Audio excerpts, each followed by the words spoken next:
So hello everyone, greetings of the day. मैं रवि तिवारी और आज के इस सेशन में हम लोग इलेक्ट्रिकल मशीन्स ट्रांसफार्मर के सेक्शन में ट्रांसफार्मर को नो लोड से फुल लोड तक एनालिसिस करने की कोशिश करते हैं। राइट, तो शॉर्ट वीडियो है, कॉन्सेप्चुअल वीडियो है, कुछ अंडरस्टैंडिंग आपको देखने के लिए मिलेगी और बेटर अंडरस्टैंडिंग देखने के लिए मिलेगी। राइट, तो लर्निंग इम्पोर्टेंट है सब्जेक्ट्स का।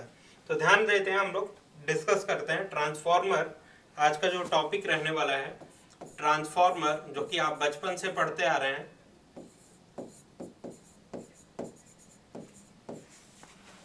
फ्रॉम नो लोड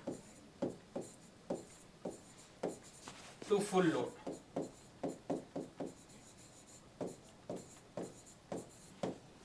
तो ध्यान रखिएगा, अगर ये टॉपिक समझ में आएगा आपको तभी जाके नेक्स्ट हम लोग जो वीडियो लाने वाले हैं वो आर्मेचर रिएक्शन इन ट्रांसफार्मर पे लाने वाले हैं। जैसे कि आप लोग armature reaction rotating electrical machine में ही बात करते हैं, और रोटेटिंग इलेक्ट्रिकल मशीन में केवल और केवल डीसी मशीन में और सिंक्रोनस मशीन में आप आर्मेचर रिएक्शन का जिक्र करते हैं, इंडक्शन मशीन में नहीं करते हैं। राइट, इंडक्शन मशीन में आर्मेचर रिएक्शन जैसा कोई कॉन्सेप्ट नहीं देखने के लिए मिलता है। ट्रांसफार्मर में भी आर्मेचर रिएक्शन का कॉन्सेप्ट नहीं देखने के लिए मिलता है, लेकिन फिर भी हम लोग ट्रांसफार्मर में आर्मेचर रिएक्शन के कॉन्सेप्ट को एनालाइज करेंगे, जिससे ओवरऑल अंडरस्टैंडिंग हम लोगों को सब्जेक्ट की क्लियर हो कि आर्मेचर रिएक्शन जो है किस मशीन में होती है और क्यों हम लोग एनालाइज करते हैं और किस मशीन में नहीं होती है। तो इसका आइडिया आपको लग पाएगा। राइट, तो आज का ये सेशन इंपॉर्टेंट है क्योंकि नेक्स्ट सेशन जो है वो आर्मेचर रिएक्शन इन ट्रांसफार्मर हम लोग एनालिसिस करने वाले हैं। राइट, तो ध्यान देते हैं, transformer from no load to full load के बारे में हम लोग बात कर रहे हैं। तो let me draw transformer here. Simple सा हमारा ब्यूटीफुल ट्रांसफार्मर जो कि लोकल स्ट्रीट्स में हम लोगों को देखने के लिए मिलता है। घर से बाहर अगर आप निकलते हैं तो आप देखते होंगे कि आपको लोकल स्ट्रीट्स में ये ट्रांसफार्मर देखने के लिए मिलता है। प्राइमरी साइड की वाइंडिंग और ये सेकेंडरी साइड की वाइंडिंग कुछ इस तरीके से। Just a second. राइट, तो ये N1 से डिनोट कर सकते हैं आप, ये N2 से डिनोट कर सकते हैं। और ये जो ट्रांसफार्मर हम लोग डिस्कस कर रहे हैं, this is ideal transformer. Ideal transformer actually ideal transformer होता क्या है? आइडियल ट्रांसफार्मर का क्या मतलब है? आइडियल ट्रांसफार्मर का क्या मतलब है कि आइडियल ट्रांसफार्मर मतलब कि हमारा गुड इमेजिनेशन, कि आंख बंद करें और सोचें, हम लोग इमेजिन करें तो कितना ब्यूटीफुल ट्रांसफार्मर हो सकता है। राइट, उसकी परमिएबिलिटी इनफाइनाइट हो सकती है। इमेजिन ही तो करना है, इमेजिन तो कुछ भी किया जा सकता है, जो कि प्रैक्टिकली एग्जिस्टिंग नहीं है, वही तो आइडियल है। तो आइडियल में हम लोग गुड इमेजिनेशन, कि हम आंख बंद करें और सोचें कि हमारा ट्रांसफार्मर कितना ब्यूटीफुल है। तो ब्यूटीफुल ट्रांसफार्मर के लिए क्या प्रेफरेबल वैल्यूज हैं? परमिएबिलिटी जो होती है टेंडिंग टू इनफाइनाइट होती है। तो सबसे पहले हम लोग लिख लेते हैं परमिएबिलिटी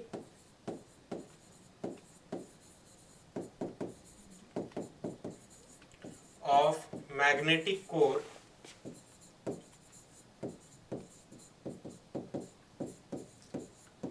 टेंडिंग टू इंफिनिटी, मतलब बहुत ज्यादा हाई है permeability, ability of the material to permit the flux, जैसा कि लास्ट सेशन में हम लोगों ने डिस्कस किया था परमिएबिलिटी के बारे में। Right, reluctance permeability air gap वाले वीडियो में।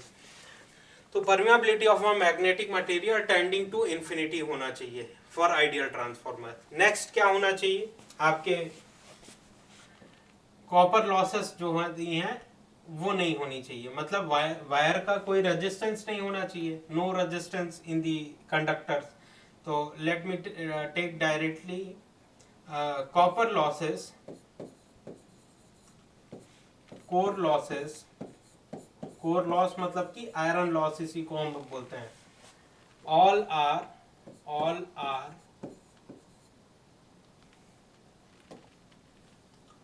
आर not considered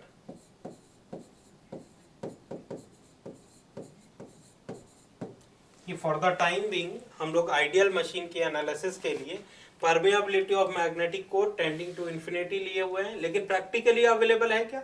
आप मार्केट में जाइए और परचेस करना हो कोर मटेरियल ट्रांसफार्मर का आयरन वाला पार्ट जिससे आपको ट्रांसफार्मर का फ्रेम बनाना है, कोर बनाना है, और परचेस करने जाइए आप और कहिए कि इन्फिनाइट परमेबिलिटी का मटेरियल मुझे चाहिए, तो अवेलेबल ही नहीं है मार्केट में। इन्फिनाइट परमेबिलिटी का मटेरियल अवेलेबल ही नहीं है। Just a second.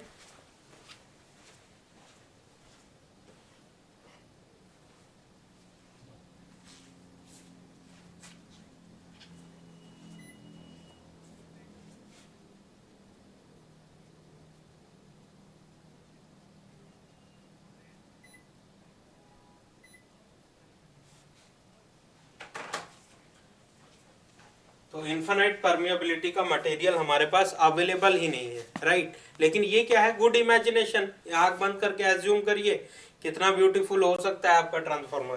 तो permeability of magnetic material infinite tending to infinite, copper losses, core losses, all are not considered for the time being. हम लोग कंसीडर नहीं कर रहे हैं। प्रैक्टिकल ट्रांसफार्मर में ये सारी चीजें आपको देखने के लिए मिलेंगी, राइट। तो यहां पे हम लोग सोर्स कनेक्ट करते हैं। सोर्स कैसा होगा ट्रांसफार्मर में? डीसी के लिए कोई ट्रांसफार्मर होता है क्या? नहीं। फिर आप पावर इलेक्ट्रॉनिक्स में अगेन बात करते हैं डीसी ट्रांसफार्मर के बारे में, जो कि बक कन्वर्टर, बूस्ट कन्वर्टर इस तरीके से होता है कि वोल्टेजेस को स्टेप अप और स्टेप डाउन कर सकता है डीसी वोल्टेजेस को, right. Buck converter, boost converter के बारे में बात करते हैं जिसको चॉपर बोलते हैं हम लोग, वो पावर इलेक्ट्रॉनिक का सेक्शन है। लेकिन डीसी में कोई ट्रांसफार्मर, इलेक्ट्रिकल मशीन के सब्जेक्ट में कोई ट्रांसफार्मर नहीं देखने के लिए मिलता है। तो ध्यान रखिएगा, सप्लाई किया हम लोगों ने voltage V1, primary side closed circuitry है। अभी ट्रांसफार्मर कैसा है? नो लोड की कंडीशन में है। नो लोड से फुल लोड तक एनालिसिस करना है। अभी ट्रांसफार्मर हमारा कैसा है? नो लोड के कंडीशन में है। फर्स्ट केस लिया हुआ है हमारा ट्रांसफार्मर जो है, सेकेंडरी साइड में कोई भी आपका लोड कनेक्टेड नहीं है। ये कैसा? ओपन सर्किट है। टर्मिनल, सेकेंडरी टर्मिनल्स कैसे हैं? ओपन सर्क्यूटेड है। यहाँ से आपने V1 सप्लाई किया। V1 की value let me write here, V1 की value Vm sin omega t। किसी भी साइनसोइडल वैल्यू को मैथमेटिकल इक्वेशन के फॉर्म में लिखना रहे तो V1 is equal to Vm sin omega t लिखा जा सकता है कि नहीं? साइनसोइडल वेव फॉर्म है इसका। तो सप्लाई कैसा दिया हुआ है? Vm sin omega t। Current यहाँ पे जो फ्लो करेगा, इस करंट की नेमिंग करते हैं हम लोग I नॉट, क्योंकि लोड नहीं है। नो लोड के कंडीशन में कौन सा करंट फ्लो करेगा? I नॉट फ्लो करेगा। तो I नॉट क्या है? I नॉट क्या है? I नॉट जब V1 Vm sin omega t है तो I नॉट की वैल्यू क्या होगी? Im sin omega t। Im sin omega t ये कौन सा करंट होगा? No load current, no load current, right. No load current I not.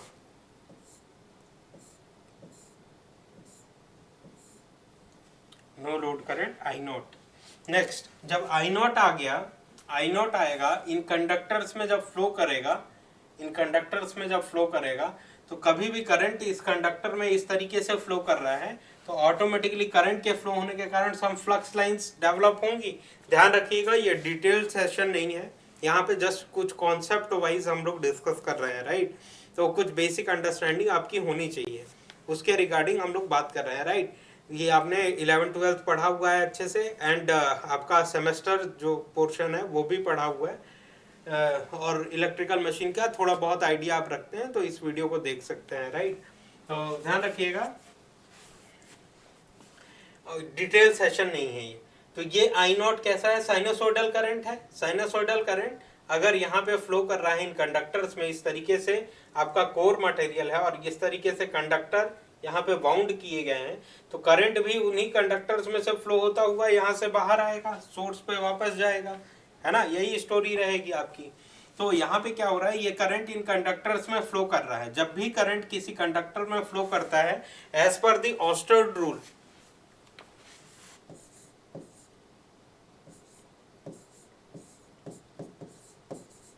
ऑस्टर्ड का नियम कहता है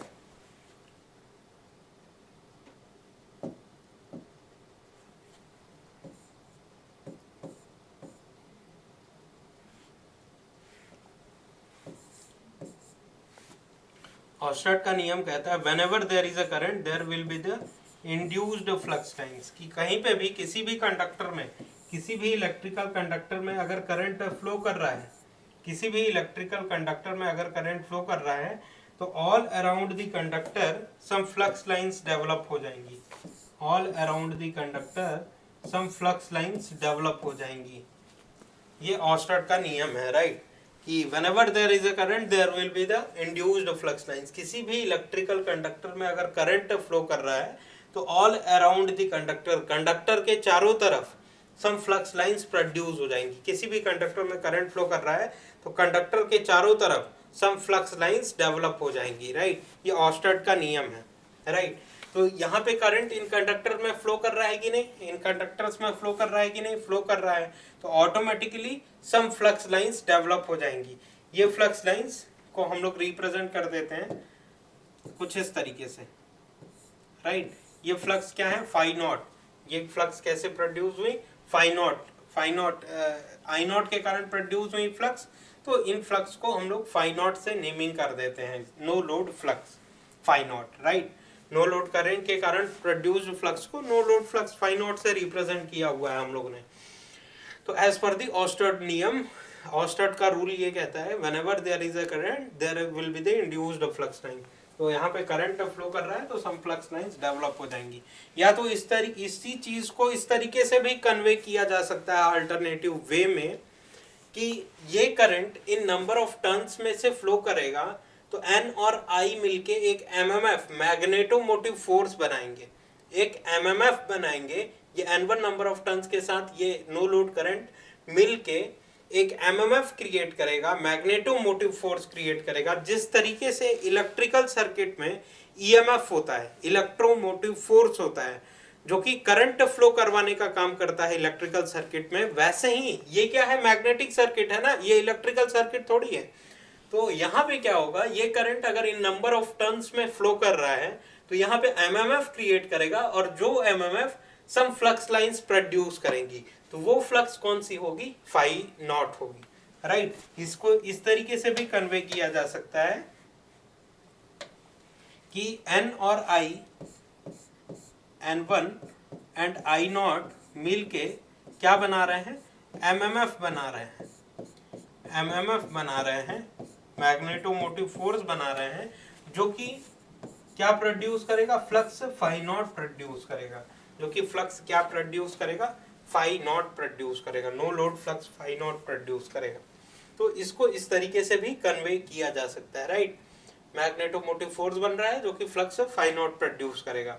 अब फ्लक्स का जो डायरेक्शन है वो कैसे डिपेंड करेगा, किस तरीके से फ्लो करेगा, वो कैसे डिपेंड करेगा, मतलब किस क्या डायरेक्शन में होगा फ्लक्स, तो वो सेंस ऑफ द वाइंडिंग पे डिपेंड करता है कि करंट अगर इस डायरेक्शन में फ्लो कर रहा है तो करंट कैसा फ्लो कर रहा है। यहाँ पे ध्यान रखिएगा, करंट का डायरेक्शन अगर हम लोग बताएं तो ये ऐसा गया, देन बॉटम से होता हुआ, देन टॉप से अगेन इस तरीके से, एंड बॉटम से होता हुआ टॉप से, फिर अगेन इस तरीके से, फिर बॉटम से होता हुआ टॉप इस तरीके से, देन बॉटम से होता हुआ इस तरीके से, इस तरीके से, इस तरीके से, और यहाँ से निकला होगा ये करंट।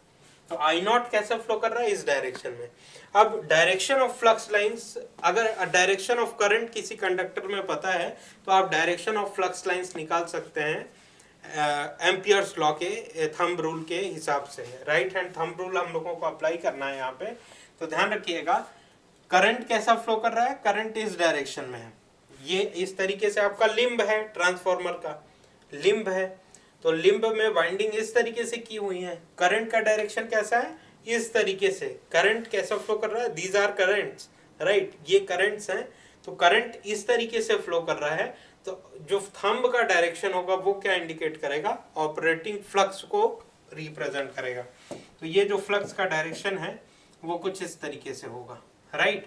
तो फ्लक्स का डायरेक्शन हम लोगों को पता चल गया, फाई नॉट इस तरीके से होगा, जो कि पूरे कोर में यहीं तक नहीं होगा, flux close by its own होते हैं, ऑलवेज अपना पाथ जो है फ्लक्स कंप्लीट करते हैं, ये नहीं कि यहीं तक छोड़ दिए, फ्लक्स अपना पाथ कंप्लीट करेगा और इस कोर में इस तरीके से फ्लो करेगा, इस कोर में इस तरीके से फ्लो करेगा। इसको बोलते हैं हम लोग ट्रांसफार्मर का कोर है, कोर, जो कि फेरोमैग्नेटिक मटेरियल का बनाते हैं हम लोग, ये सारे बेसिक्स आपको पता होंगे, राइट। तो इस तरीके का कोर में फ्लक्स इस तरीके से फ्लो कर रहा है पूरे के पूरे पाथ में, राइट।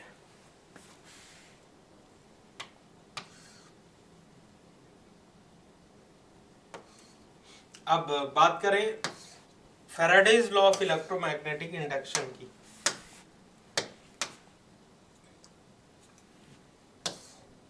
तो ध्यान रखिएगा,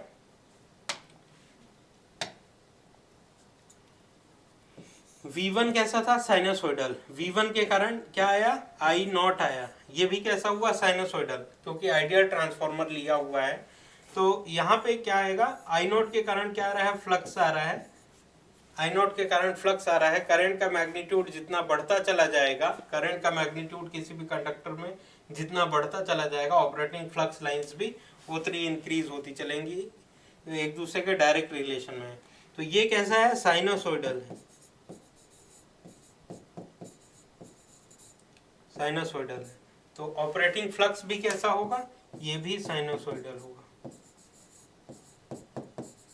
ये भी कैसा होगा, साइनोसोइडल होगा। तो इसको हम लोग फ्लक्स को लिख सकते हैं क्या, phi not is equals to, phi not is equals to, क्योंकि ये साइनोसोइडल होगा तो इसको हम लोग लिख सकते हैं क्या, phi M sine omega T, phi M sine omega T. Phi not को हम लोग क्या लिख सकते हैं, phi M sine omega T, जो कि मैथमेटिकल एक्सप्रेशन है, क्योंकि मैथमेटिकली सम कंक्लूजन पे पहुंचने के लिए कुछ सेट ऑफ इक्वेशंस चाहिए ना हम लोगों को। तो ऑपरेटिंग फ्लक्स क्या है, phi M sine omega T होगा, क्योंकि करंट क्या है, I naught I M sine omega T है, इसलिए phi not phi M sine omega T होगा, क्योंकि करंट और फ्लक्स एक दूसरे के डायरेक्ट रिलेशन में है और दोनों साइनसोइडल सप्लाई दिया गया था। तो ध्यान रखिएगा। अब बात करें हम लोग Faraday's law of electromagnetic induction की।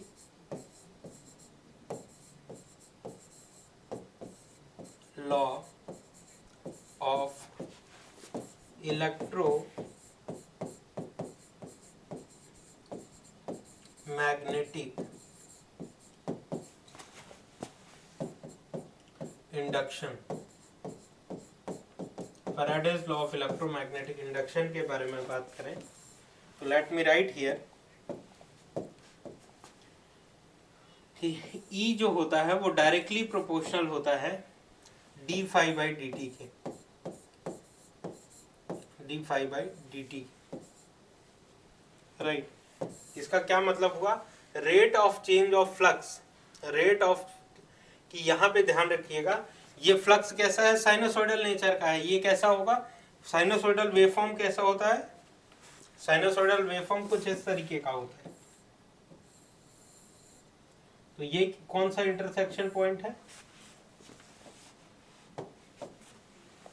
ये क्या है, zero,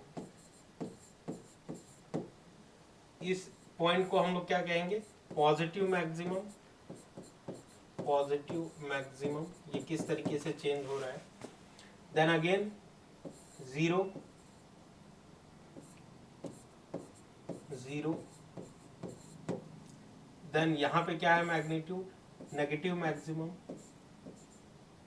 negative maximum, and then again zero, zero. तो कोई भी साइनोसॉइडल वेवफॉर्म कैसी होती है, zero to positive to zero to negative maximum to zero, zero to positive maximum to zero to negative maximum to zero, zero to positive maximum to zero to negative maximum to zero. इसी तरीके से ये waveform repeat होती रहेगी। तो यहाँ पे जो ऑपरेटिंग फ्लक्स का नेचर है वो कैसा है, इसी तरीके का है, साइनोसॉइडल नेचर है। तो यहाँ पे ऑपरेटिंग फ्लक्स भी कैसी होंगी, कोर में zero to positive to zero to negative maximum to zero, right, zero to positive maximum to zero to negative maximum to zero. 0 0 positive maximum positive maximum, 0 0 to negative maximum negative maximum.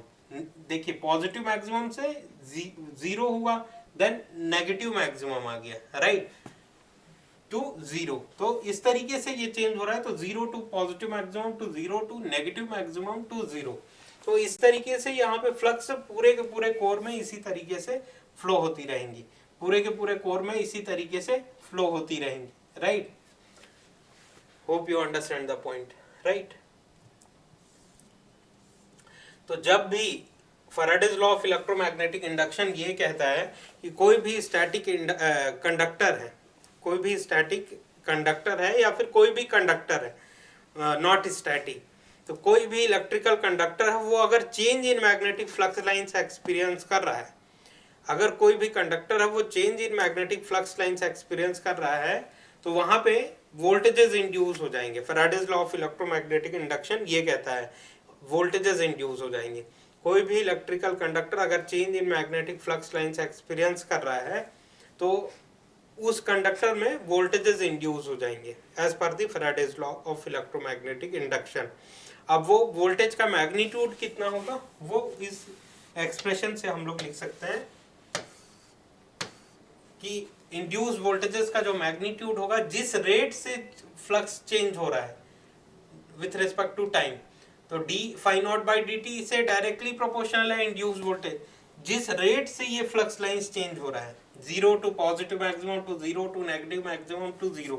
तो rate of change of flux lines क्या है उस पे magnitude of induce voltages depend करेगा। तो ध्यान रखिएगा ये जो वोल्टेज ये जो आपका फ्लक्स है, ऑपरेटिंग फ्लक्स है, वो 0 to positive maximum to 0 to negative maximum to 0 होके पूरे के पूरे कोर में फ्लो होता हुआ जा रहा है। तो ये जब फ्लक्स इन कंडक्टर से लिंक करेगा, यही इलेक्ट्रिकल कंडक्टर है ना, यही इलेक्ट्रिकल कंडक्टर है सेकेंडरी साइड के, इलेक्ट्रिकल कंडक्टर है। तो इन इलेक्ट्रिकल कंडक्टर से, सेकेंडरी इलेक्ट्रिकल कंडक्टर से अगर ये फ्लक्स लिंक करेगा तो यहाँ पे क्या क्रिएट करेगा, एज पर the Faraday's law of electromagnetic induction यहाँ पे वोल्टेज डेवलप होगा, induce voltage E2, induce voltage E2। तो कोई भी स्टैटिक कोई भी electrical conductor change in magnetic flux lines experience कर रहा है तो वहां पे वोल्टेजेस डेवलप हो जाता है। तो ये electrical conductor change in magnetic flux lines experience कर रहा है तो यहाँ पे वोल्टेज डेवलप हो गया। अब यही सेम फ्लक्स अपना पाथ कंप्लीट करते हुए इन कंडक्टर से भी तो लिंक करेगा, प्राइमरी इलेक्ट्रिकल कंडक्टर से भी तो लिंक करेगा, राइट। तो यही same flux line in conductor से भी लिंक हो रही है, जिसके कारण यहाँ पे क्या होगा, यहाँ पे भी वोल्टेज डेवलप हो जाएगा। इस वोल्टेज को हम लोग कहेंगे E1 primary induce voltage, and इसको कह रहे हैं secondary induce voltage, primary induce voltage and secondary induce voltage. तो let me write here E is directly proportional to D phi not by D T होता है कि rate of change of flux line जितना ज्यादा होगा उतना ज्यादा voltage का मैग्नीट्यूड होगा। देन E1 अगर हम लोग लिखना चाहें, E1 अगर लिखना चाहें तो इस प्रोपोर्शनैलिटी के साइन को अगर हम लोग हटाएं, इक्वल कर दें, तो इस प्रोपोर्शनैलिटी कांस्टेंट इंट्रोड्यूस हो जाएगा। E1 के लिए वो proportionality constant N1 D phi not by D T होगा, एंड E2 के लिए N2 D phi not by D T होगा, D phi not by D T होगा। होप यू अंडरस्टैंड कि E1 के लिए N1 D phi not by D T होगा, N2 E2 के लिए N2 D phi not by D T होगा, यह एक्सप्रेशन। अब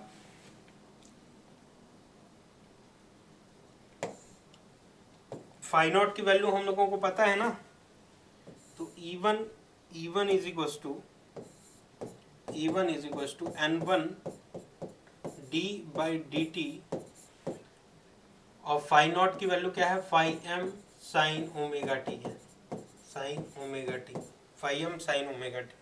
तो E1 इज इक्वल्स टू क्या आ जाएगा, N1 फाई एम क्या है, कांस्टेंट आ गया, ये साइन ओमेगा टी है, ये टी है, तो ओमेगा वाला टर्म आ जाएगा, राइट। तो साइन ओमेगा टी का क्या आ जाएगा आपका डिफरेंशिएशन, कॉस ओमेगा टी, और ओमेगा टी का डिफरेंशिएशन क्या आ जाएगा, ओमेगा, ओमेगा टी का डिफरेंशिएशन ओमेगा आ जाएगा, राइट। तो कुछ इस तरीके से आया। अब इसको E1 को हम लोग लिखना चाहें तो N1 phi M omega sign 90 या फिर omega T sign omega T plus 90 degree लिख सकते हैं, प्लस 90 डिग्री लिखा जा सकता है। तो ये पूरा का पूरा E1 का एक्सप्रेशन आया। सिमिलरली E2 आ जाएगा आपका N2 phi M omega sine omega T plus 90 degree, plus 90 degree. Hope you understand the point. इस चीज़ को क्लियर करिए, डिफरेंशिएशन वाला जो सेक्शन है, देन हम लोग कंटिन्यू करते हैं, राइट। तो इस तरीके के मैथमेटिकल सम कंक्लूजन आए हुए हैं, इस पे ज़्यादा फोकस नहीं करना है हम लोगों को, क्योंकि कॉन्सेप्ट लर्न करना है कि नो लोड में कैसा बिहेव कर रहा है ट्रांसफार्मर, लोडेड कंडीशन में क्या होगा। लोडेड कंडीशन में एक गुड फीलिंग आपको मिलेगी कि किस तरीके से अगर ट्रांसफार्मर जब नो लोड के कंडीशन में रहता है तो सप्लाई से एनर्जी ड्रॉ करता है in order to supply the losses, और जब लोडेड कंडीशन में रहता है तो किस तरीके से ज़्यादा एनर्जी उसको चाहिए रहती है सोर्स से। ये सारी की सारी चीज़ें आप फील कर पाएंगे लोडेड कंडीशन में। तो ये सम सेट ऑफ इक्वेशंस आए हुए हैं, इस पर फोकस करते रहिएगा, ध्यान रखिए।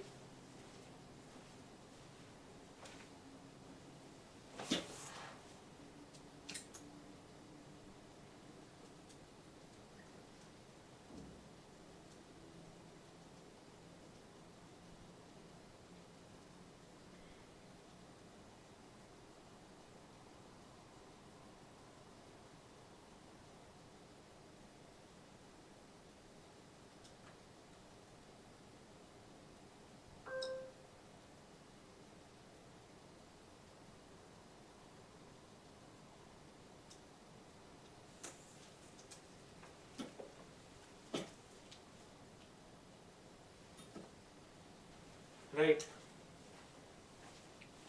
तो ये क्लियर हुआ होगा आपको। देन हम लोग प्रोसीड करते हैं नेक्स्ट। तो इसका अगर आरएमएस वैल्यू हम लोगों को चाहिए, आरएमएस वैल्यू अगर चाहिए इसका, तो कैपिटल E1 मतलब कि E1 की RMS value, RMS root mean square value, तो ये पूरी की पूरी क्या है, इसकी मैक्सिमम वैल्यू है ना। यहाँ से यहाँ तक ये क्या होता है, मैक्सिमम वैल्यू। ये पूरी की पूरी क्या है, मैक्सिमम वैल्यू। तो आरएमएस वैल्यू क्या होती है, maximum divided by, maximum value divided by root 2 होता है, maximum value divided by root 2। तो मैक्सिमम वैल्यू क्या आई हुई है, N1 phi M omega, omega divided by आपका क्या आएगा, रूट 2। तो जिसको हम लोग लिख सकते हैं N1 फाई एम ओमेगा को हम लोग लिख सकते हैं 2 पाई एफ डिवाइडेड बाय रूट 2। तो इसको सॉल्व करेंगे जब हम लोग, तो E1 की आरएमएस वैल्यू कितनी निकल के आ रही है, E1 की आरएमएस वैल्यू आएगी आपकी रूट 2 पाई एफ फाई एम, रूट 2 पाई एफ फाई एम N1, कुछ इस तरीके का आएगा, राइट। तो ये आ गई आपकी E1 की आरएमएस वैल्यू। सिमिलरली E2 की जो आरएमएस वैल्यू है वो भी ऐसे ही आएगी, जो कि रूट 2 पाई एफ फाई एम N2 आएगा, N2 आएगा, राइट। तो सारी की सारी चीज़ें सेम है। अगर E1 बाई E2 हम लोग करते हैं, E1 RMS value divided by E2 RMS value, तो एक कंक्लूजन मिलेगा हम लोगों को।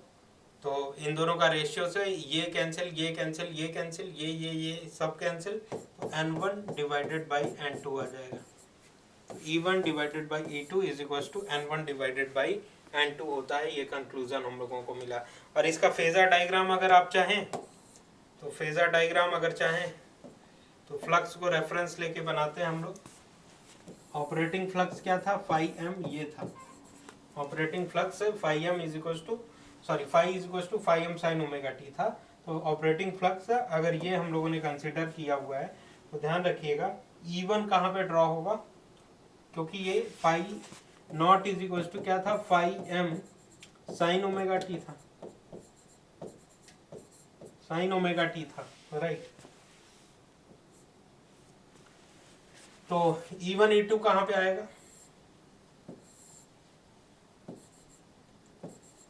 तो वो नंबर ऑफ टर्न्स वगैरह पे डिपेंड करेगा कि E1 बड़ा होगा कि E2 बड़ा होगा, राइट। N1 बड़ा है कि N2 बड़ा है। Let suppose step down transformer है, let step down transformer ideal transformer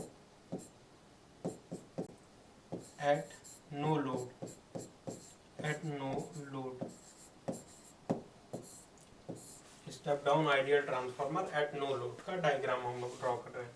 तो ध्यान रखिएगा फाई नॉट है, E1 है, E2 है, कुछ इस तरीके से,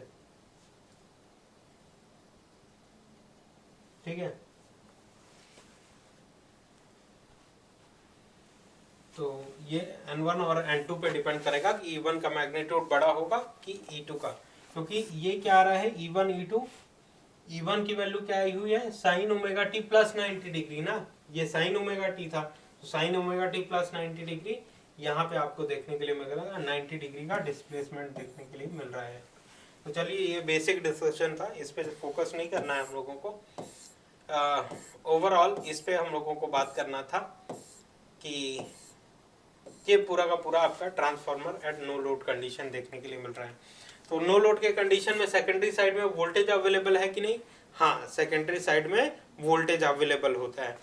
सेकेंडरी साइड में रेडिली अवेलेबल वोल्टेज होता है, रेडिली अवेलेबल वोल्टेज मतलब क्या हुआ इसका कि सपोज करिए आप जहाँ पे रह रहे हैं, जहाँ से ये वीडियो देख रहे हैं वो कोई अपार्टमेंट है, राइट, और उस अपार्टमेंट में आप ये लेक्चर देख रहे हैं। सपोज करिए कि दीपावली की छुट्टी आती है और आप सभी उस अपार्टमेंट से निकल के जितने भी लोग रह रहे हैं सभी के सभी अपने गांव चले जाते हैं, राइट, अपने विलेज या गांव चले जाते हैं। तो उस सिचुएशन में क्या होगा, वो पूरा का पूरा अपार्टमेंट क्या हो गया, खाली हो गया। तो उस अपार्टमेंट को रन करने वाला जो आपका डिस्ट्रीब्यूशन ट्रांसफार्मर होगा वो कहाँ पे आ गया, नो लोड के कंडीशन में आ गया, नो लोड के कंडीशन में आ गया, ideal transformer at no load condition, no load condition के सिचुएशन में आ गया। तो आप अगर 4 दिन की दीपावली की छुट्टी बिता के वापस आते हैं अपने अपार्टमेंट में, सभी के सभी लोग उसी दिन आते हैं, ऐसा हमारा एजम्पशन है, ऐसा सपोज करिएगा कि 4 दिन की छुट्टी बिता के आप उसी अपार्टमेंट में अगेन आते हैं, तो अपना घर का जो एसी है या कूलर है या फिर टेलीविज़न है वो ऑन करेंगे जब आप, तो ट्रांसफार्मर क्या वेट कर रहा होगा क्या कि अब आप आ चुके हैं, अब हम लोग सप्लाई देते हैं, करंट फ्लो करेगा, फ्लक्स प्रोड्यूस होगा, तब जाके सेकेंडरी पे वोल्टेज अवेलेबल होगा, नहीं। यहाँ पे सेकेंडरी साइड में क्या है, रेडिली अवेलेबल वोल्टेज है। सेकेंडरी साइड में जैसे ही लोड कनेक्ट होगा इमीडिएटली करंट सर्कुलेट होगा और आपके लोड के रिक्वायरमेंट को फुलफिल करना चालू कर देगा। ये वेट नहीं कर रहा होगा कि आप अभी घर से अपने गांव से आए हुए हैं, अब आप फैन चालू करेंगे या फिर एसी चालू करेंगे, फ्रिज चालू करेंगे, तो यहाँ से हम लोग सप्लाई, अब अभी आपने नहीं किया है, अब कर रहे होंगे, तो अब हम लोग सप्लाई यहाँ से मेंटेन करेंगे, देन करंट फ्लो करेगा, देन वोल्टेजेस क्रिएट होगा, फ्लक्स प्रोड्यूस होगा, वोल्टेज क्रिएट होगा, और तब जाके आपको सप्लाई मिल पाएगा। नहीं, ऐसा नहीं होता है। सेकेंडरी साइड में रेडिली अवेलेबल वोल्टेज है, जैसे ही आपने स्विच ऑन किया इमीडिएटली सप्लाई आपको मिलना चालू हो जाएगी। तो ये एक एग्जांपल था, राइट। E2 को क्या है, रेडिली अवेलेबल वोल्टेज है। तो ये पूरा का पूरा था आपका transformer, ideal transformer at no load condition, ideal transformer at no load condition. अब लोडेड कंडीशन के बारे में बात करते हैं और अपने डिस्कशन को एनहांस करते हैं।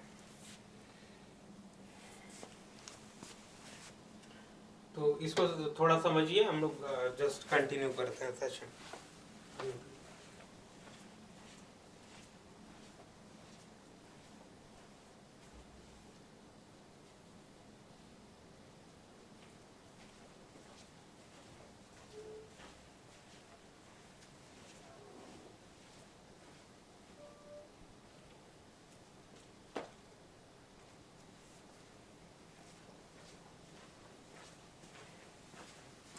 अब अगर डिस्कस करें हम लोग लोडेड कंडीशन के बारे में, तो वो कैसा सिचुएशन क्रिएट होगा, ideal transformer at loaded condition, right. तो चलिए अब डिस्कशन करते हैं, इसी के साइड पे डिस्कस कर लेते हैं ideal transformer at loaded condition. तो यहाँ पे ब्यूटीफुल डिस्कशन चालू होने वाला है, इसको ध्यान से देखिएगा, तब आप फील कर सकते हैं कि व्हाट इज ट्रांसफार्मर। जो आप बुक्स में पढ़ते हैं वो फिजिकल रियलिटी उसकी क्या होती है, कैसा देखने के लिए मिलता है, उसका ऑपरेशन कैसा होता है, उस चीज को फील कर पाएंगे आप। So let me write here, ideal transformer at loaded condition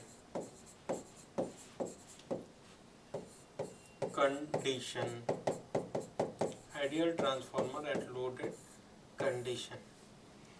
तो सेम स्टोरी, वही same transformer, highly permeable core हम लोगों ने बनाया हुआ है यहाँ पे।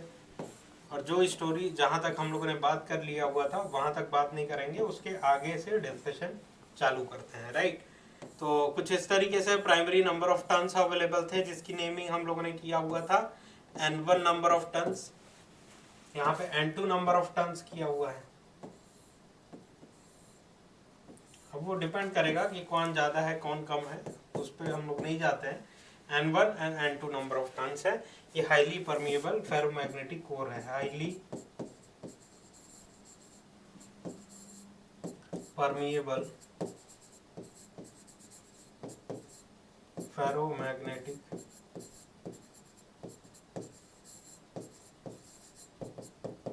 कोर मटेरियल है, फेरोमैग्नेटिक मटेरियल का कोर है। तो अब हम लोग सप्लाई करते हैं, यहाँ से सप्लाई मेंटेन करते हैं। Let me give the supply here, source supply, source inject किया यहाँ पे। जैसे ही ये V1 वोल्टेज आएगा इमीडिएटली सारी स्टोरी सेम, I0 आ गया, नो लोड में है ट्रांसफार्मर एट लोडेड कंडीशन, तो बाद में लोड कनेक्ट करेंगे, राइट। तो I0 आ गया, V1 के कारण I0 आ गया, N1 नंबर ऑफ टन से इंटरेक्ट किया और इन कंडक्टर में से फ्लो होता हुआ जा रहा है। तो ऑस्टर्ड का नियम कहता है whenever there is a current there will be the induced flux line. तो सम फ्लक्स लाइंस देखने के लिए मिलेंगी। इस चीज को ऐसा भी कन्वे किया जा सकता है कि ये current in number of turns के साथ इंटरेक्ट करेगा, एमएमएफ क्रिएट करेगा, और जिस तरीके से इलेक्ट्रिकल सर्किट में इलेक्ट्रोमोटिव फोर्स करंट प्रोड्यूस करता है, वैसे ही एग्जैक्टली सेम मैग्नेटिक सर्किट में MMF, magnetomotive force, N1 multiplied with I0, magnetomotive force flux produce करता है। ये स्टोरी आपको माइंड में होनी चाहिए। तो दोनों वे से कन्वे किया जा सकता है। Let me write here phi naught. अब ये फाई नॉट अपना पाथ कैसे कंप्लीट करेगा, इस तरीके से हाईली परमिएबल कोर के थ्रू अपना पाथ कंप्लीट कर रहा है। हाईली परमिएबल कोर के थ्रू, फेरोमैग्नेटिक कोर के थ्रू अपना पाथ ये कंप्लीट करता है, राइट। तो यहां तक की स्टोरी ओवर होती है। नेक्स्ट, क्योंकि करंट कैसा था, साइनसोइडल था। करंट आपका कैसा था, साइनसोइडल नेचर का था। ऑपरेटिंग फ्लक्स जो प्रोड्यूस हुआ, क्योंकि जितना करंट का मैग्नीट्यूड बढ़ाते जाइए ऑपरेटिंग फ्लक्स उतना बढ़ता चला जाएगा। तो डायरेक्ट रिलेशन में है करंट और फ्लक्स। तो आइडियल ट्रांसफार्मर है, देयरफॉर करंट अगर साइनसोइडल है तो ऑपरेटिंग फ्लक्स लाइंस भी कैसी होंगी, साइनसोइडल होंगी। ऑपरेटिंग फ्लक्स भी साइनसोइडल होंगी। यहाँ पे एक और पॉइंट लिख लीजिएगा, क्योंकि नॉन लीनियरिटी और हार्मोनिक्स के बारे में आप डिस्कशन करते हैं, इसलिए यहाँ पे एक और पॉइंट इंट्रोड्यूस कर लीजिए कि क्या है आइडियल ट्रांसफार्मर में। permeability of magnetic core, infinite copper losses, core losses, all are not considered, and non-linearity effect also you have to include. Non-linearity,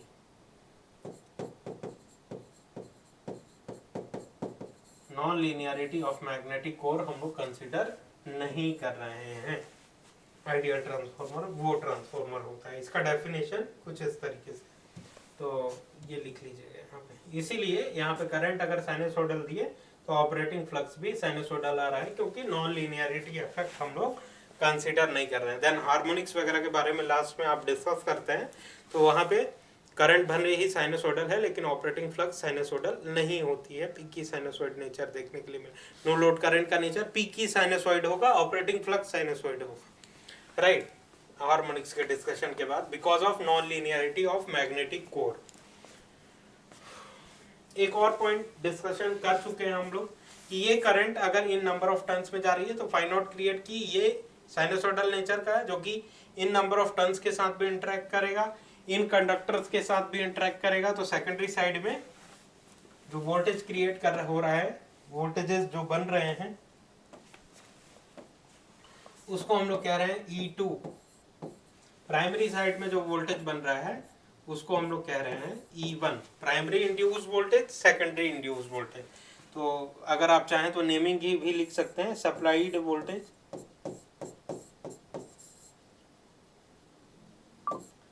V1 है, सप्लाइड वोल्टेज। ये नो लोड करंट है। I not क्या है यहाँ पे, आई not naming भी लिख लीजिए, नो लोड करंट है, नो लोड करंट है। Next N1 number of turns, N2 number primary and secondary number of turns. Let me write here also. Here N1 and N2 क्या है, primary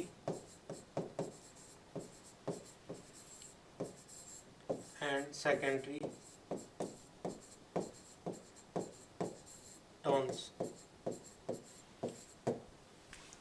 turns, and primary induce voltage या फिर phi naught क्या है, no load flux है,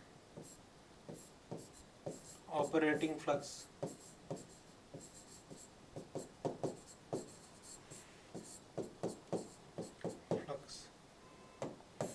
next E1 and E2 क्या है, E1 and E2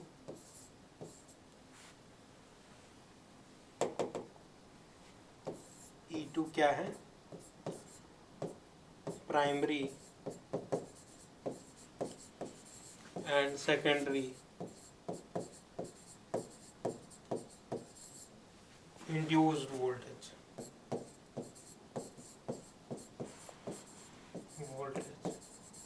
then आप ध्यान रखिएगा V2 क्या होता है, सेकेंडरी साइड का टर्मिनल वोल्टेज,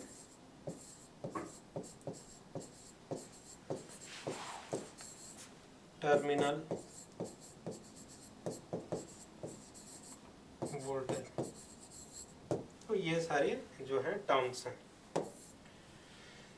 तो यहाँ तक की स्टोरी तो आपको ऑलरेडी पता है, नो लोड के कंडीशन तक का डिस्कशन हम लोगों ने ऑलरेडी किया। अब लोडेड कंडीशन में क्या होने वाला है कि आप अब अपने गांव से घूम के दीपावली की छुट्टी मना के अपने अपार्टमेंट में वापस लौटे तो क्या ऑब्जर्व करेंगे आप, उसके बारे में डिस्कशन करना है कि let me connect the load here, electrical load. यहाँ पे हम लोगों ने इलेक्ट्रिकल लोड कनेक्ट किया हुआ है कुछ इस तरीके से।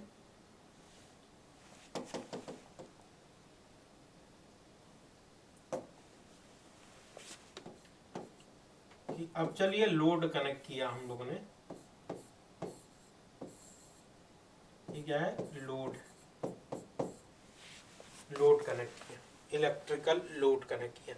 सेकेंडरी साइड में वोल्टेज रेडिली अवेलेबल है क्या, लोड कनेक्शन के बाद कि आप घर से अपने गांव से घूम के आ चुके हैं अपार्टमेंट में वापस और आपने एसी ऑन कर दिया, लोड कनेक्ट कर दिया, सेकेंडरी साइड में ऑलरेडी वोल्टेज अवेलेबल है क्या, रेडिली वोल्टेज अवेलेबल है क्या, बिल्कुल रेडिली वोल्टेज अवेलेबल है। इमीडिएटली क्या होगा, इस वोल्टेज के कारण जैसे ही लोड कनेक्ट हुआ, क्लोज सर्किट डेवलप हुई, यहाँ पे करंट फ्लो करना चालू करेगा।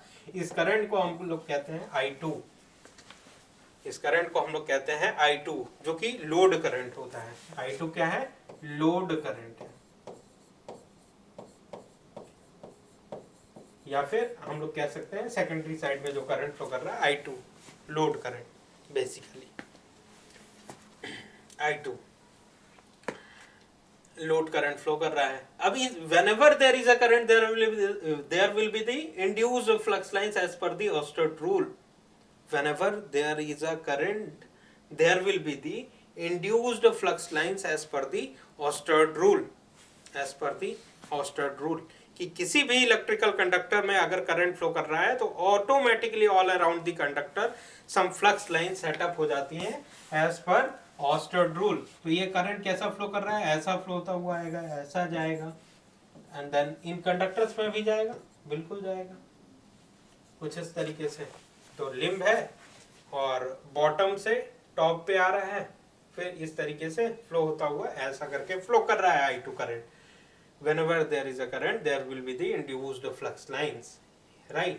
या तो इसको इस तरीके से भी कन्वे किया जा सकता है कि ये I2 करंट अगर सेकेंडरी नंबर ऑफ टर्न्स के साथ इंटरेक्ट करेगा तो सेकेंडरी साइड में MMF क्रिएट करेगा। N2 मल्टीप्लाइड विथ I2 को हम लोग कहते हैं MMF, मैग्नेटोमोटिव फोर्स। और जिस तरीके से इलेक्ट्रिकल सर्किट में electromotive force EMF, electromotive force current flow करवाती है, वैसे ही ये फ्लक्स फ्लो करवाएगी, ऐसे ही ये फ्लक्स फ्लो करवाएगी मैग्नेटोमोटिव फोर्स मैग्नेटिक सर्किट में।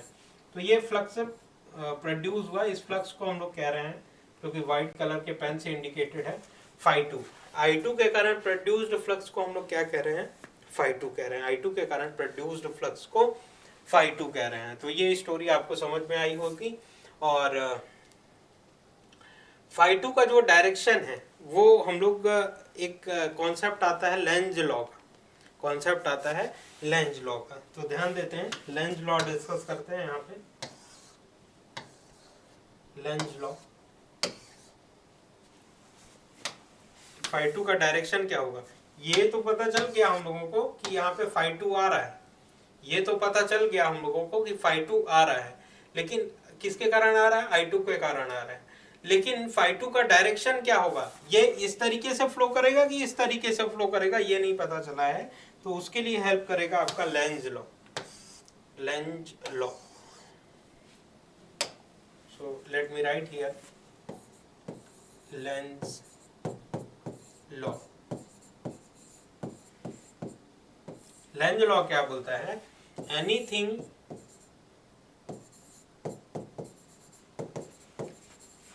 in simple words, anything created should oppose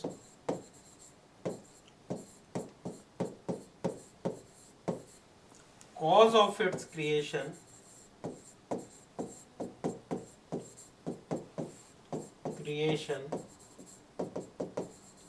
in same dimension, in same dimension,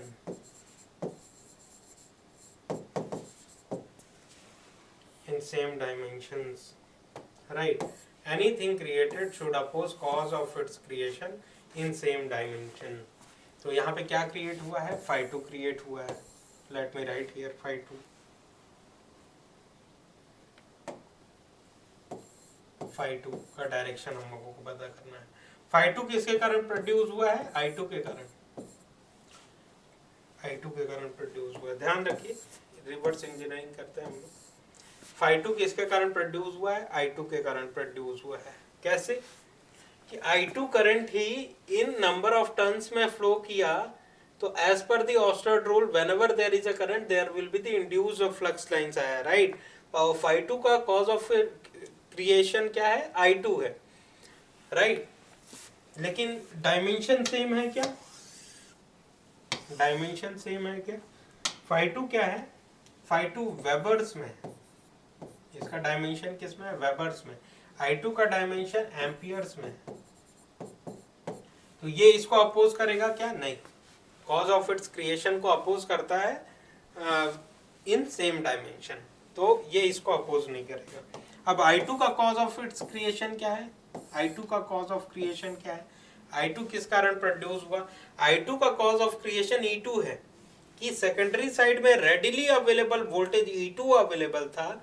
जैसे ही हम लोगों ने लोड कनेक्ट किया सर्किट कंप्लीट हुई तब जाके I2 फ्लो किया। तो I2 का एग्जैक्ट कॉज ऑफ क्रिएशन क्या है? E2 है। I2 का कॉज ऑफ क्रिएशन क्या है?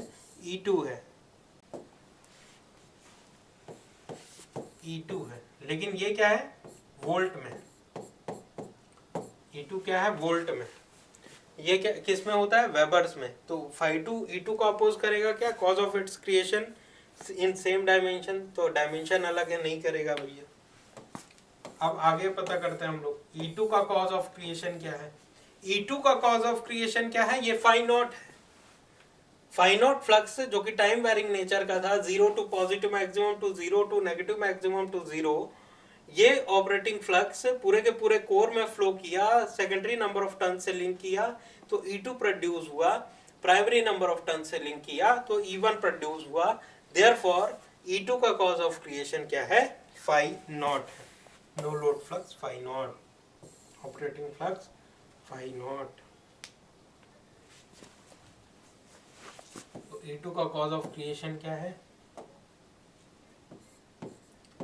फाई नॉट, जो कि किस में होगा? वेबर्स में। वेबर्स में। तो phi2 किसको अपोज करेगा? फाई नॉट को। Anything created should oppose cause of its creation in same dimension. तो ये किसको? इमीडिएटली phi2 को अपोज करना चालू करेगा, अपोज करना चालू करेगा, राइट, एज पर the Lenz law. Anything created should oppose cause of its creation in same dimension. तो phi2 का एग्जैक्ट कॉज ऑफ क्रिएशन क्या पता चला? फाई नॉट है। ये भी वेबर्स में है, ये भी वेबर्स में है, तो ये इसको अपोज करेगा। तो ये कॉन्सेप्ट यहाँ पे क्लियर होता है, राइट। तो phi2 किसको अपोज कर रहा है? फाई नॉट को। phi2 किसको अपोज कर रहा है? फाई नॉट को। तो इस तरीके से phi2 कैसा फ्लो करेगा? इस डायरेक्शन में फ्लो करेगा। ये यहीं तक नहीं रहेगा, आगे भी जाएगा, राइट। तो पूरे के पूरे कोर में फ्लो करेगा। फाई नॉट इस डायरेक्शन में फ्लो कर रहा है, phi2 इस डायरेक्शन में फ्लो कर रहा है। तो इधर से सम फ्लक्स लाइंस आ रही है, इधर से सम फ्लक्स लाइंस आ रही है। सपोज करते हैं 10 वेबर इधर से आ रहा था, 2 वेबर इधर से आ रहा था, तो ये 2 वेबर इसको कम कैंसिल करेगा ना, तो ओवरऑल नेट फ्लक्स लाइंस क्या हो गई? 8 ही फ्लक्स लाइंस बचेंगी पूरे के पूरे कोर में। 10 इधर से आ रही थी, 2 इधर से आ रही थी, टोटल फ्लक्स कितना बचेगा? केवल और केवल 8 फ्लक्स लाइंस बचेगा इस कोर में, जो कि इस डायरेक्शन में फ्लो करेगा। ऐसा कह सकते हैं क्या? बिल्कुल कह सकते हैं।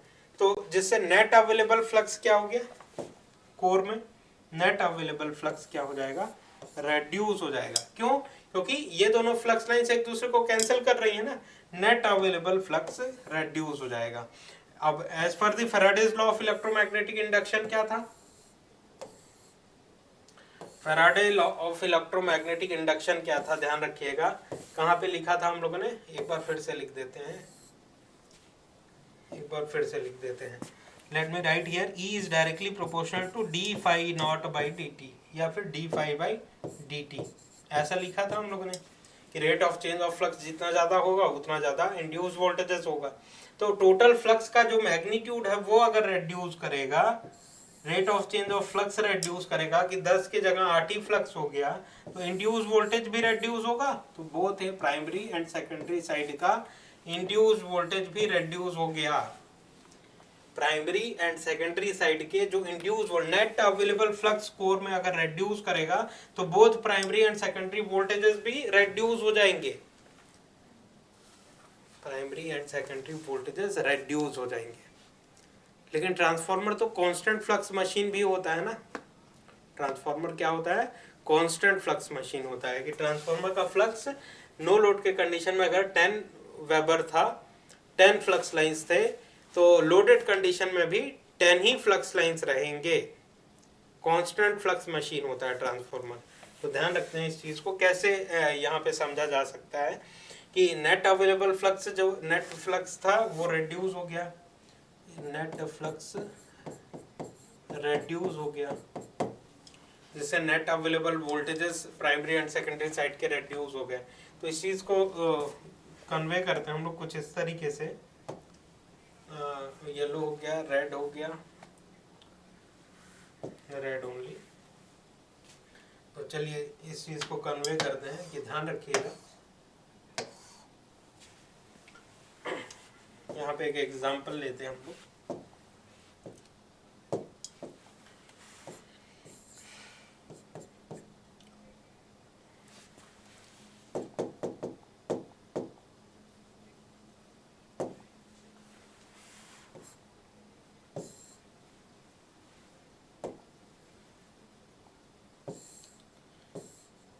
कि पैनासोनिक की बैटरी आपने देखा होगा, पैनासोनिक की बैटरी, एक बैटरी यहाँ पे है, एक बैटरी यहाँ पे है। ये पैनासोनिक की बैटरी जो है वो 100 वोल्ट की है, ये भी पैनासोनिक की बैटरी 100 वोल्ट की है, और ये दोनों एक दूसरे के साथ क्या है, पैरेलल कनेक्शन में है, पैरेलल कनेक्शन में है। पैनासोनिक की बैटरी है ये,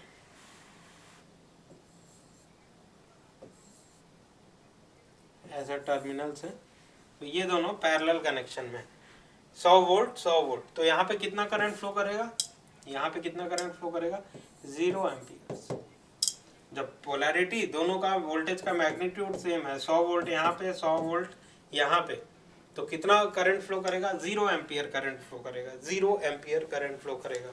सेम पोटेंशियल के बीच में करंट नहीं फ्लो करता है। ये आपका बेसिक कॉन्सेप्ट है, क्योंकि 12th में आपने पढ़ा है, 10th में पढ़ा है, जहाँ से इलेक्ट्रिकल इंजीनियरिंग की शुरुआत होती है वहाँ से आपने पढ़ा है कि जब सेम पोटेंशियल हो तो करंट नहीं फ्लो करता है, राइट। तो 100 वोल्ट तो करंट कितना फ्लो करेगा, 0 एम्पियर, 0 एम्पियर, 0 एम्पियर का करंट फ्लो करेगा।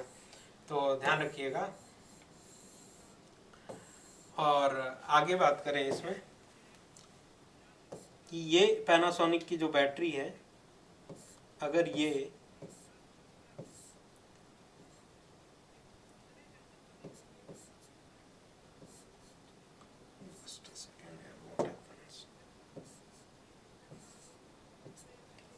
अगर ये वाली बैटरी और ये वाली बैटरी में डिफरेंस हुआ,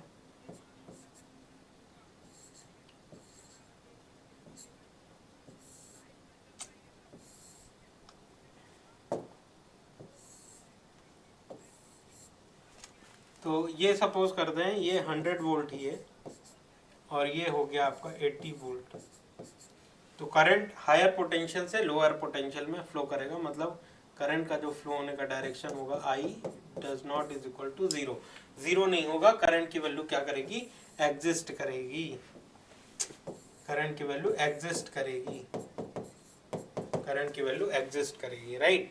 तो ये कॉन्सेप्ट था, 100 वोल्ट है, 80 वोल्ट है, पोटेंशियल में डिफरेंस है, तो करंट फ्लो करेगा, करंट फ्लो करेगा।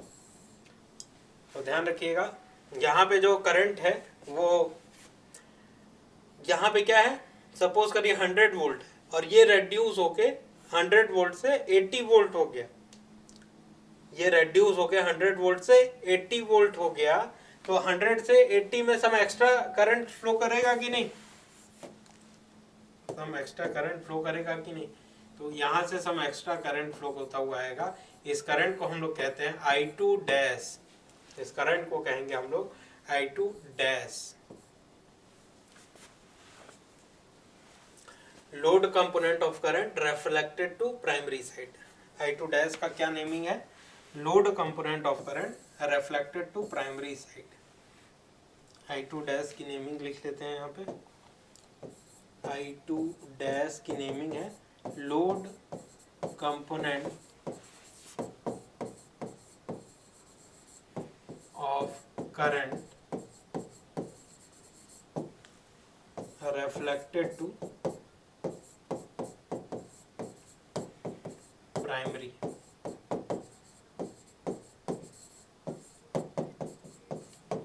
Primary side, load component of current reflected to primary side, I2 dash. अब एज पर दी ऑस्टर्ड रूल कि यही करंट अगर इन कंडक्टर में से फ्लो होता हुआ जाएगा, whenever there is a current there will be the induced flux lines as पर दी ऑस्टर्ड रूल। तो यहाँ पे अगर करंट फ्लो कर रहा है तो यहाँ पे automatically some flux line setup होंगी, this flux is known as phi2 dash, this flux is known as phi2 dash, right. और इस तरीके से है sense of the winding, current ऐसा फ्लो कर रहा है तो operating flux lines phi2 dash कुछ इस तरीके से होंगी। अब ये phi2 और ये phi2 डैश, ध्यान रखिएगा I2 के कारण क्या आया था phi2, I2 डैश के कारण क्या आया, phi2 डैश। I2 और I2 डैश एक दूसरे के सेम है ना, कि इधर से करंट चाहिए तो ये कहां से ड्रॉ कर रहा है, करंट सोर्स से ही तो ड्रॉ करेगा, कि अपने आप में से जनरेट करेगा। दिस इज नॉट जनरेटर, ये पैसिव डिवाइस है ट्रांसफॉर्मर। तो लोड को अगर कोई एनर्जी चाहिए, लोड को सप्लाई करना है, I2 को सप्लाई करना है, I2 करंट लोड पे जाना है, तो ये कहां से ड्रॉ होता हुआ आएगा, I2 डैश आएगा ना, सोर्स से ड्रॉ करेगा ये ट्रांसफॉर्मर कुछ इस तरीके से। तो load component of current refer to primary side, ये ड्रॉ होगा तब जाके ये फ्लक्स क्रिएट होगा, जिस फ्लक्स को हम लोग कह रहे हैं phi2 डैश, जिस फ्लक्स को हम लोग कह रहे हैं phi2 डैश। अब ये phi2 और ये phi2 डैश एक दूसरे को क्या करेंगे, कंपनसेट करेंगे, कैंसिल आउट करेंगे। ये जो phi नॉट को डिस्टरबेंस क्रिएट कर रहा था व्हाइट वाला फ्लक्स, अब इधर से रेड वाला फ्लक्स आ गया जो कि इसको अपोज कर रहा है phi2 को, एक दूसरे को ये क्या कर देंगे, कंपनसेट कर देंगे, कंपनसेट कर देंगे, एक दूसरे को कंपनसेट कर देंगे, राइट।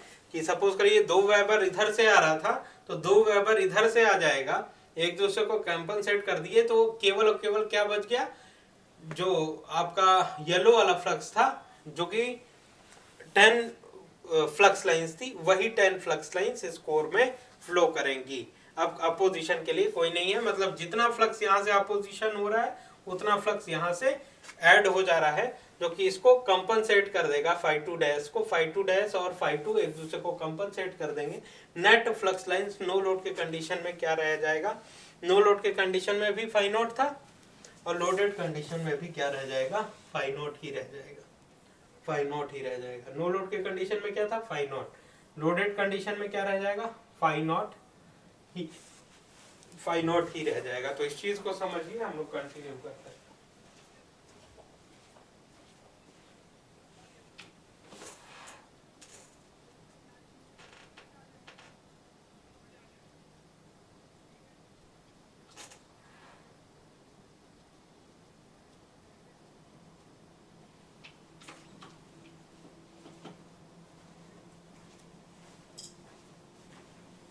राइट, आशा करते हैं आपको समझ में आ गया होगा। phi2 और phi2 डैश एक दूसरे को कंपनसेट कर देंगे तो फ्लक्स क्या बच जाएगा, phi नॉट ही बच जाएगा। तो ध्यान रखिएगा, जैसे जैसे लोड इंक्रीज होता है, लोड इंक्रीज होना का क्या मतलब होता है, लोड क्या होते हैं, पैरेलल में ऐड होते चले जाते हैं ना, पैरेलल में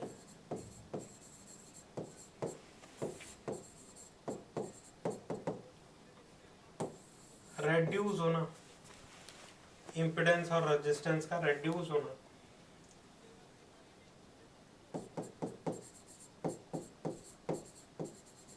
लोड का इंक्रीज होना मतलब टर्मिनल के अक्रॉस में पैरेलल इक्विवेलेंट इम्पिडेंस क्या होना, रेड्यूस होना कहलाता है। ध्यान रखिएगा, लोड अगर इंक्रीज कर रहे हैं हम लोग, लोड बढ़ा रहे हैं, इंक्रीज कर रहे हैं, उसका क्या मतलब होता है कि पैरेलल में लोड ऐड होते चले जा रहे हैं, पैरेलल में लोड ऐड होते चले जा रहे हैं। अब इस चीज को इससे समझिए कि 1 ओम का रेजिस्टेंस था, अब इसके पैरेलल में 2 ब्रांच और ऐड कर दूं 1 ओम का, तो टोटल इक्विवेलेंट रेजिस्टेंस कितना आ जाएगा, इसके पैरेलल में 1 ओम और ऐड कर दिया, 1 ओम और ऐड कर दिया, तो यहां से इक्विवेलेंट रेजिस्टेंस अगर हम लोग निकालें,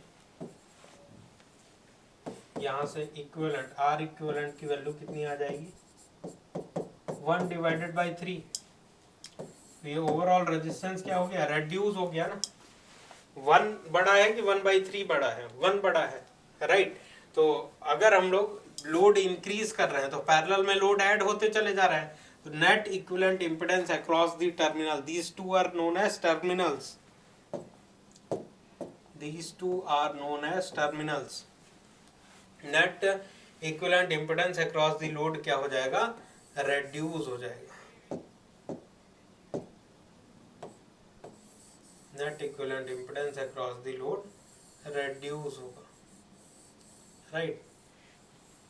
hope you are getting the point. तो लोड का इंक्रीज होना, नेट इक्विवेलेंट इंपेडेंस का रेड्यूस होना, नेट इक्विवेलेंट इंपेडेंस का रेड्यूस होना, अब I2 की वैल्यू क्या होगी, I2 is equal to E2 divided by Z2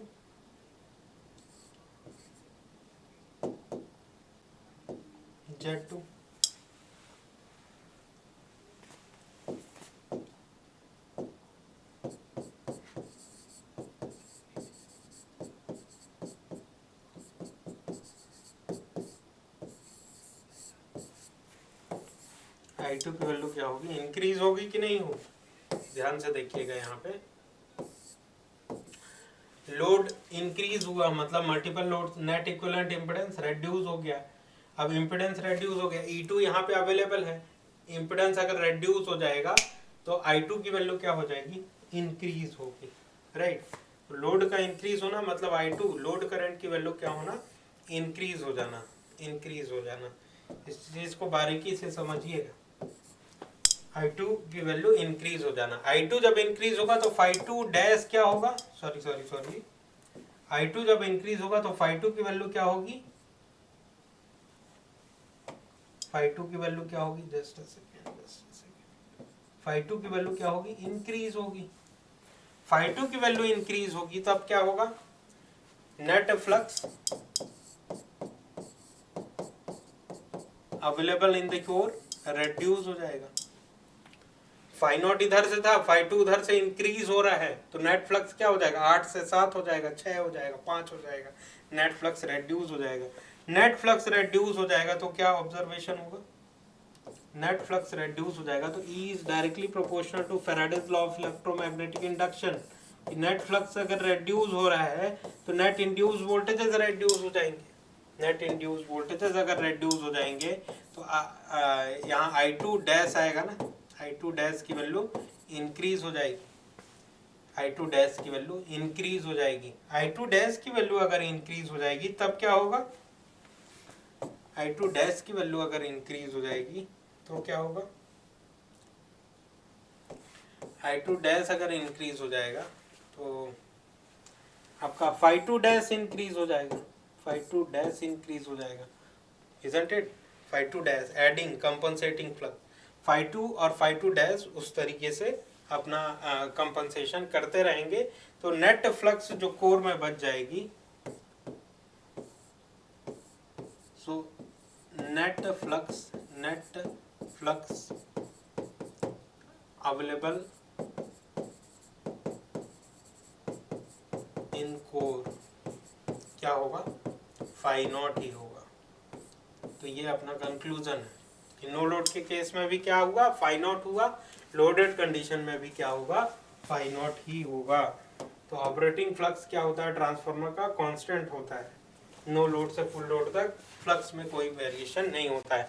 तो इस स्टोरी को माइंड में मैप कर लीजिए, लोड इंक्रीज होना, पैरेलल इक्विवेलेंट इंपेडेंस का रिड्यूस होना, करंट का इंक्रीज होना, नेट इक्विवेलेंट इंपेडेंस रिड्यूस होगा, करंट इंक्रीज होना, लोड करंट I2 इंक्रीज होगा तो phi2 इंक्रीज होगा, नेट फ्लक्स कम हो जाएगा, नेट फ्लक्स कम, नेट इंड्यूस वोल्टेज कम, I2 डैश की वैल्यू बढ़ जाएगी, phi2 डैश की वैल्यू बढ़ जाएगी, नेट अवेलेबल फ्लक्स क्या होगा, वो फाई नॉट ही रह जाएगा, क्योंकि फाई नॉट नो लोड के केस में फाई नॉट ही था, लोडेड कंडीशन में phi2 आया जो कि इसको कंपनसेट रेड्यूस किया, राइट। तो phi2 डैश आके इस फ्लक्स को कंपनसेट कर दिया, 2 वेबर इधर 2 वेबर इधर, एक दूसरे को कंपनसेट कर दिए। अब ये जो 10 वेबर था वो 10 ही वेबर रह जाएगा, like that, right. 10 weber is a biggest amount, right, big amount. तो 10 फ्लक्स लाइंस हम लोग कंसिडर कर सकते हैं फॉर इजी अंडरस्टैंडिंग। तो ये पूरी की पूरी स्टोरी, इसको समझिए। लोड इंक्रीज होता चला जा रहा है तो I2 की वैल्यू क्या होगी, इंक्रीज होगी, I2 की वैल्यू इंक्रीज होगी तो क्या होगा, phi2 डैश की वैल्यू phi2 की वैल्यू इंक्रीज होगी, नेट फ्लक्स को और ज्यादा रिड्यूस करेगा, ये वोल्टेजेस और ज्यादा कम होंगे। जब वोल्टेजेस कम हो जाएंगे तो यहाँ से सप्लाई से एक्स्ट्रा करंट ड्रॉ करेगा, I2 डैश ड्रॉ करेगा, phi2 डैश क्रिएट करेगा, एक दूसरे को कंपनसेट करेंगे, नेट फ्लक्स फाई नॉट ही बच जाएगा, जिसके कारण ये सब ये जो वोल्टेज रेड्यूस हुए थे वो क्या हो जाएंगे, क्योंकि ये दोनों कंपनसेट हो गए ना तो ये प्रीवियस वैल्यू पे आ जाएगा ना, ये प्रीवियस वैल्यू पे अपने आ जाएगा, नेट फ्लक्स ओरिजिनल वैल्यू पे आ जाएगा। तो इंड्यूस वोल्टेजेस भी ओरिजिनल वैल्यू पे आ जाएंगे, क्योंकि ये दोनों कंपनसेट हो गए। नेट फ्लक्स अब नो लोड के कंडीशन में भी 100 था या 10 वेबर था, 10 फ्लक्स लाइंस थे, लोडेड कंडीशन में भी 10 ही फ्लक्स लाइंस है। यहाँ से जो कंपनसेट कैंसिल कर रहा था, यहाँ से कंपनसेशन हो जा रहा है, राइट। तो नेट फ्लक्स भी बूस्ट कर जाएंगे, जिससे ट्रांसफार्मर में नो लोड में भी 5 नॉट फ्लक्स, लोडेड कंडीशन में भी 5 नॉट फ्लक्स ही बच जाएगा। तो ये पूरी की पूरी स्टोरी है। इस तरीके से सोर्स से, सप्लाई से एनर्जी ड्रॉ कर रहा है ट्रांसफार्मर, लार्ज करंट ड्रॉ कर रहा है in order to supply the load. Load का इंक्रीज होना, करंट का इंक्रीज होना, Phi2 का इंक्रीज होना, नेट फ्लक्स का रेड्यूस होना, नेट इंड्यूस वोल्टेज का रेड्यूस होना, एक्स्ट्रा करंट का सप्लाई होना, राइट। तो I2 आ रहा है तभी तो I2 डैश आ रहा है। लोड का जो रिक्वायरमेंट है वो I2 है। लोड का रिक्वायरमेंट कौन फुलफिल कर रहा है? सोर्स फुलफिल कर रहा है। ट्रांसफार्मर अपने से कुछ थोड़ी जनरेट कर रहा है, वो सोर्स से ड्रॉ कर रहा है, लोड को सप्लाई कर रहा है। Therefore transformer is a passive device, transformer is a passive device. तो ये पूरी की पूरी स्टोरी थी आपकी लोडेड कंडीशन की। आशा करते हैं आपको समझ में आई होगी, और लेक्चर अगर अच्छा लगा होगा तो लाइक एंड कमेंट जरूर करिएगा, अपने रेस्पॉन्सेस रिव्यू। और thank you very much for this session. इसी तरीके के सेशन आपको लगातार गेट एकेडमी के इस प्लेटफॉर्म में मिलते रहेंगे। चैनल को सब्सक्राइब करके रखिए। कोई डाउट आता है कमेंट सेक्शन में पूछिए, हमारी टीम आपसे जरूर कनेक्ट करेगी। Thank you very much, very very all the best.